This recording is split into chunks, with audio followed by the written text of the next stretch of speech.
اللہ تعالیٰ نے انسانوں کی ہدایت کے لیے جس دین کو زمین پر نازل کیا اسے ہم اسلام کہتے ہیں، اور اسلام کو دین کہتے ہیں۔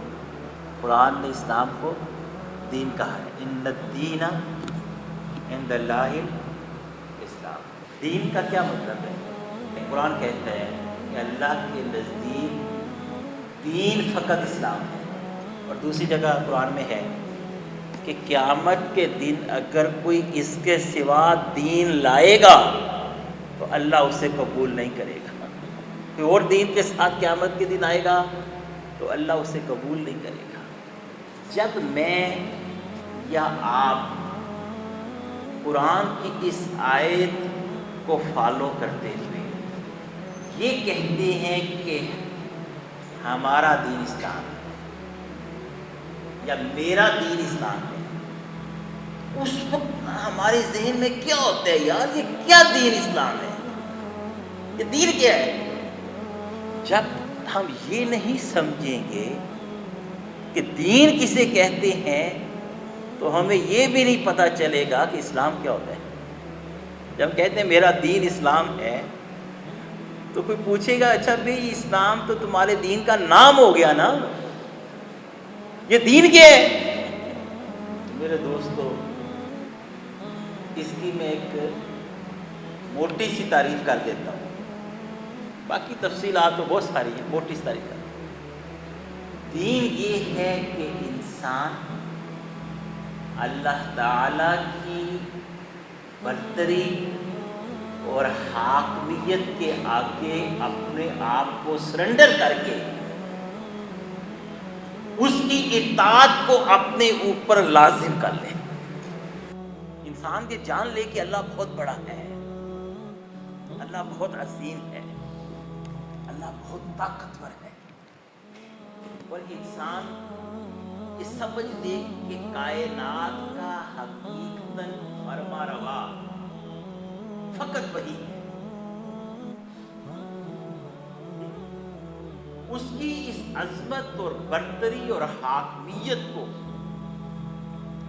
تسلیم کر کے وہ کہہ دے کہ پروردگار میں بہت چھوٹا ہوں، میں بہت عاجز ہوں، میں بہت بے بس ہوں، میں بہت کمزور ہوں، میری عقل بڑی محدود ہے، میری سمجھ بڑی محدود ہے، میں خود سے صراط مستقیم کو نہیں پا سکتا، میں خود سے ہدایت کو نہیں پا سکتا، میں خود سے حق اور باطل کا فیصلہ نہیں کر سکتا، میں اس قابل نہیں ہوں۔ چنانچہ اے اللہ، میں اپنے آپ کو آپ کے سپرد کرتا ہوں، میں آپ کے آگے سجدہ ریز ہوتا ہوں، میں آپ کی اطاعت کا عزم کرتا ہوں، میں آپ کی پرستش کا عزم کرتا ہوں، میں آپ کی اکلوتی حاکمیت اعلیٰ کو زندگی بھر اپنا نصب العین یا اپنا لوگو یا اپنا آئین بناتا ہوں کہ آپ کے حکم کے خلاف نہیں چلوں گا۔ بس یہ دین کی حقیقت ہے۔ اس کو آپ ایک اور آسان انداز میں بھی بیان کر سکتے ہیں، یعنی کہ ہم یہ بھی کہہ سکتے ہیں کہ دین یہ ہے کہ اللہ تعالیٰ نے اپنے رسولوں کے ذریعے، اپنی کتابوں کے ذریعے، اور پھر اپنے آخری نبی، رسول اور بندے حضرت محمد صلی اللہ علیہ وآلہ وسلم کے ذریعے زندگی کے جتنے بھی معاملات ہیں جن میں انسان کو ہدایت کی ضرورت ہے، ان معاملات میں جو کچھ بھی اللہ کی طرف سے ہمیں ملا ہے اللہ کے رسول کے ذریعے ان پر زندگی کے ان مختلف معاملات میں عمل کرنے کا نام دین ہے. سمجھے؟ مثال ایک ہماری معاشی زندگی ہے، معیشت. کون سی زندگی؟ معیشت کی زندگی، معاشی زندگی، کاروباری زندگی. اب کاروباری زندگی میں آسمانوں سے رسول کے ذریعے جو ہدایت ملی وہ کیا ہے کہ معیشت میں سود حرام، سود حرام ہے اور تجارت حلال ہے. اور تجارت بھی وہ حلال ہے جس میں دھوکہ نہ ہو، جس میں فریب نہ ہو، جس میں ملاوٹ نہ ہو، ٹھیک ہے، جس میں جھوٹ نہ ہو. بات سمجھ رہے ہیں؟ آپ یہ دو چیزیں مثلاً لے لیں، ایک حلال تجارت اور ایک سود کی حرمت. اب اگر امت مسلمہ سود کو چھوڑ دیتی ہے تو یہ دین ہے، اور سود کو نہیں چھوڑتی تو یہ کفر ہے. یہ کیا ہے؟ یعنی کہ یہ میں نہیں بیان کر، اپنی بات نہیں کر رہا میں. یہ 15 منٹ میں وقت ہی نہیں ہوتا اپنی بات کرنے کا. اپنی بات نہیں کر رہا، یا نہ کسی مولوی صاحب کی بات کر رہا ہوں. سود چھوڑنا عین دین ہے اور سود نہ چھوڑنا عین کفر ہے. یہ میں نے آپ کے سامنے المائدہ کی آیت پڑھی ہے 44. اس کا آخری حصہ ہے وَمَن لَّمْ يَحْكُم بِمَا أَنزَلَ اللَّهُ. وہ لوگ جو اس کے مطابق فیصلہ نہیں کرتے جو اللہ نے نازل کیا، جو اللہ نے نازل کیا، فَأُولَٰئِكَ هُمُ الْكَافِرُونَ. جان لو اچھی طرح کہ یہ کافر. میں کسی پہ کفر کا فتویٰ نہیں لگا رہا، میں قرآن کی آیت پڑھ کے سنا رہا ہوں. المائدہ سورۃ نمبر 5 آیت نمبر 44. آپ اس کو پڑھ لیں اور دیکھیں کہ قرآن جو فتویٰ لگا رہا ہے کہیں اس کی زد میں ہم تو نہیں آ رہے. ایک مثال کے لیے آیت دی نا، ایک آیت ہے، 20 احکامات ہیں. ان احکامات پر عمل کا نام دین ہے، ان پر عمل نہیں تو وہ کفر ہے. بات سمجھ میں آ رہی کہ نہیں آ رہی؟ میں کل یہ کتاب پڑھ رہا تھا، ابوالکلام آزاد کی یہ کتاب ہے جس میں نبی کریم صلی اللہ علیہ وسلم اور خلفائے راشدین کی زندگی کے آخری وقت کا بیان ہے.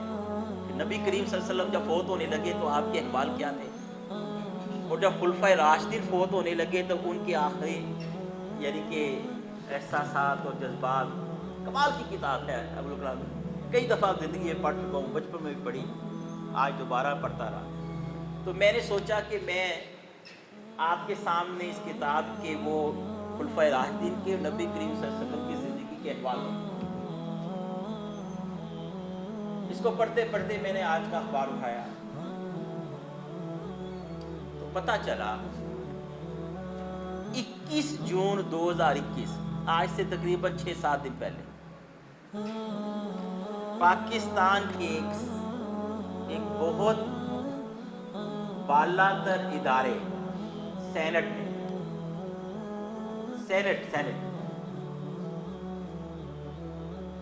ایک قانون پاس کیا ہے جس کا نام رکھا ہے ڈومیسٹک وائلنس، گھریلو تشدد. اور یہ قانون شیریں مزاری صاحبہ اور علامہ اقبال کے پوتے ولید اقبال نے پیش کیا. سوائے ایک ممبر قومی اسمبلی، سینٹ کے ایک ممبر سینیٹر مشتاق صاحب پشاور سے، پوری سینٹ نے اس کو متفقہ طور پر پاس کیا ہے، اور پوری سینٹ نے اجتماعی طور پر قرآن و سنت کے احکامات کو پریکٹیکلی اپنے پاؤں کے نیچے روندا ہے۔ میں نے یہ کتاب بھول گیا اور میرے جذبات اس وقت سے اپنے قابو میں نہیں ہیں، اور میرے ذہن میں سورہ مائدہ کی آیتیں آ رہی ہیں۔ مجھے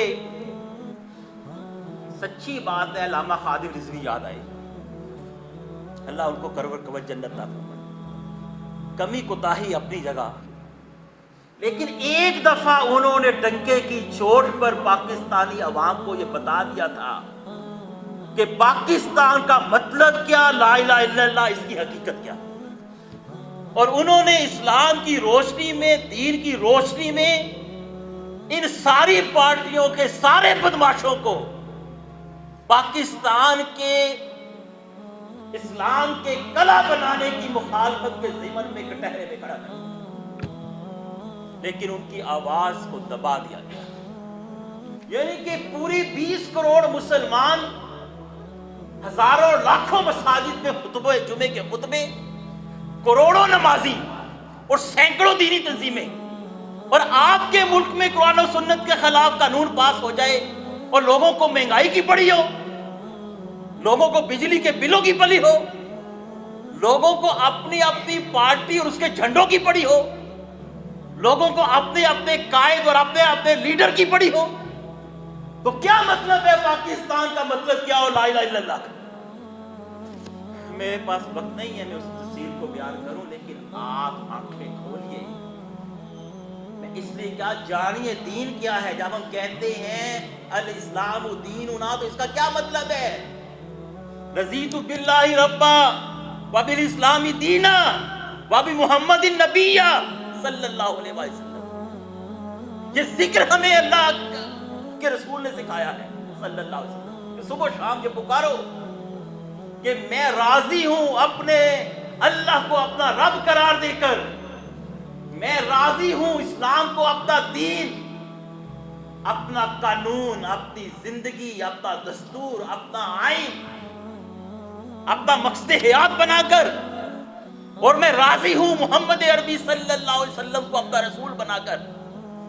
تو میرے دوستو تعصبات سے نکلو، میرے دوستو ان جہالت کے اندھیروں سے نکلو، اللہ کے بندے اور نبی کریم صلی اللہ علیہ وسلم کے امتی بن کے سوچو، امتی بن کے، اور سوچو کہ ہمارے بزرگوں نے 70 سال پہلے پاکستان کس لیے بنایا تھا اور کس مقصد کے لیے لاکھوں ماؤں بہنوں نے اپنے لہو سے، اپنے خون سے، اپنے مال سے قربانیاں دے کر ہجرت کی تھی اور اس ملک کو حاصل کیا تھا۔ ہمارے ملک میں ہمارے منتخب نمائندے مسلمان اور قرآن و سنت کے خلاف بل پاس کریں، اور کوئی جلوس نہیں نکلتا، کوئی جلسہ نہیں ہوتا، کوئی احتجاج نہیں ہوتا، کوئی آواز بلند نہیں ہوتی۔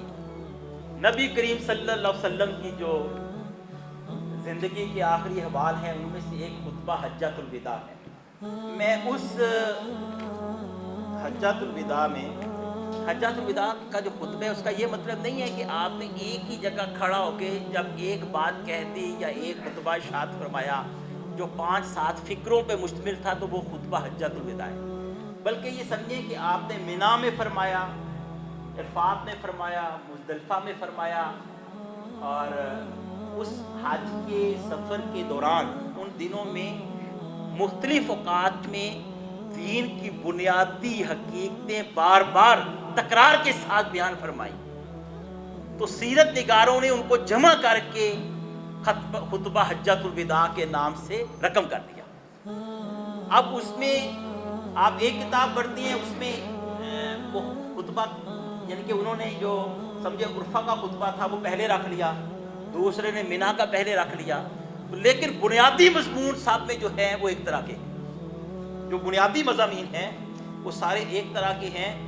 اور میں چاہتا تھا میں اس سے شروع کروں کہ نبی کریم صلی اللہ علیہ وسلم کی جو اپنی آخری وقت ہے اس کے اوپر جو سیرت نگاروں نے لکھا ہے وہ آپ کے سامنے بیان کروں، لیکن یہ 15-20 منٹ میں اتنا وہ ٹائم کم ہوتا ہے کہ بہت تیزی سے وقت گزر جاتا ہے۔ میں اس میں ایک چیز بیان کرتا ہوں آپ کے سامنے کہ آپ نے حجۃ الوداع میں ہمیں فرمایا میں تم میں ایسی چیز چھوڑ کر جا رہا ہوں کہ اگر تم نے اسے مضبوطی کے ساتھ تھامے رکھا تو اس کے بعد تم لوگ ہرگز گمراہ نہ ہوگے۔ صحیح مسلم میں یہ خطبہ کے یہ الفاظ آئے ہیں، اور یہ چیز اللہ کی کتاب ہے۔ یہ چیز کیا ہے؟ اللہ کی کتاب۔ یعنی کہ اب نبی کریم صلی اللہ علیہ وسلم اسی خطبے میں یہ بھی فرما رہے ہیں کہ لوگوں جو میں کہہ رہا ہوں غور سے سنو، اس لیے کہ مجھے نہیں لگتا کہ اس کے بعد میں تم سے دوبارہ ملوں گا۔ یہ کہ آپ کو اندازہ ہے کہ آپ کا آخری وقت آ رہا ہے اور آپ کا مشن مکمل ہو گیا۔ اب اس میں اب تاکید کر رہے ہیں اللہ کی کتاب کو نہ چھوڑنا۔ یہ نہ چھوڑنے سے کیا مراد ہے؟ اللہ کی کتاب کو نہ چھوڑنا۔ اور اسی خطبے میں ایک جگہ آپ نے فرمایا، یہ حوض کوثر کے منظر کے نام سے اس کو اپنا محدثین نے بیان کیا ہے کہ آگاہ ہو جاؤ، میں حوض پر موجود ہوں گا، تمہیں دیکھوں گا، ساری امتوں کی نسبت تمہاری تعداد کی کثرت کے اوپر فخر کر رہا ہوں گا، دیکھو مجھے وہاں شرمندہ نہ کر دینا۔ ترجمہ بیان کر، دیکھو مجھے وہاں شرمندہ نہ کر دینا، آگاہ ہو جاؤ، وہاں مجھے کچھ لوگوں سے دور کر دیا جائے گا اور ایسے لوگ ہوں گے جنہیں مجھ سے دور کر دیا جائے گا۔ میں فریاد کروں گا اے اللہ یہ تو میرے ساتھی ہیں، تو اللہ فرمائے گا تمہیں نہیں معلوم کہ ان لوگوں نے تمہارے بعد کیا کیا بدعات ایجاد کر لی، کیا کیا بدعات ایجاد کر لی تھی۔ تو میں کہوں گا سکا یہ کہ دور ہو جاؤ، دور۔ تو یہاں تو اب حال یہ ہے کہ وہ امت اس ملک میں جسے قرآن و سنت کے نام پر حاصل کیا گیا، وہاں پہ اس کی نمائندہ اسمبلی، نمائندہ سینٹ، نمائندہ ادارے، اس میں اپوزیشن اور اس میں حکمران پارٹی سارے مل کر قرآن و سنت کے خلاف قوانین بناتے ہیں، لیکن امت کے کانوں پہ چھو کر نہیں رہی۔ اللہ تعالی ہمیں اصلاح کی توفیق دے، ہمارے ایمان کو جلا بخشے اور ہمیں قرآن و سنت کے اوپر ڈٹ جانے کی توفیق دے، ہمارے حکمرانوں کو ہدایت کی توفیق دے۔ وآخر دعوانا الحمدللہ۔